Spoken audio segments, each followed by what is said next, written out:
Hello, and welcome to today's session of Calf Management Tips, brought to you by Milk Specialties Global. I'm Elizabeth, calf specialist for the team, and today our topic is how to test on-farm total serum proteins in calves. Testing total serum protein in calves on a farm is a good way of gauging one's colostrum management system. To test for total serum protein on the farm, we would want to collect blood from the jugular vein. Tools needed to do this are a 3 cc syringe and a 20 gauge needle, and a red top vacutainer blood tube.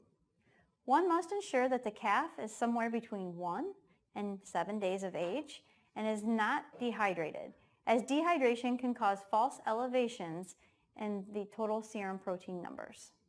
I will now demonstrate how to pull blood from a jugular vein.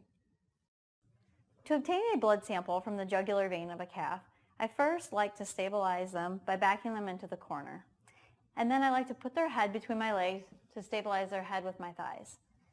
I'll rotate the head slightly to my left and hold off on the vein that runs up the neck called the jugular vein.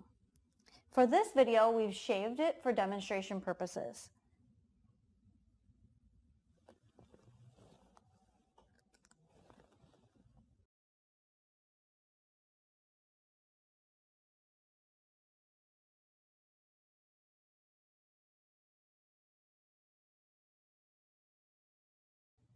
Once you've obtained your blood sample, you want to take your red top tube and insert the needle into the top of the red top tube.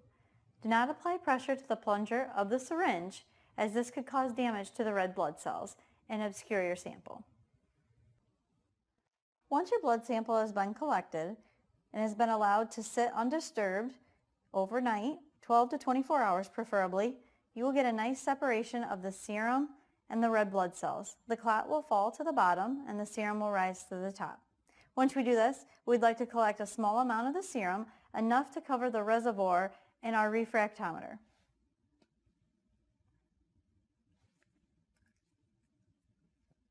You want to tip the tube slightly as to bring the serum away from the clot.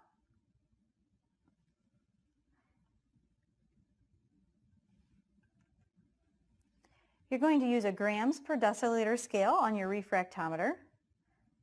Apply the serum to the reservoir and hit go.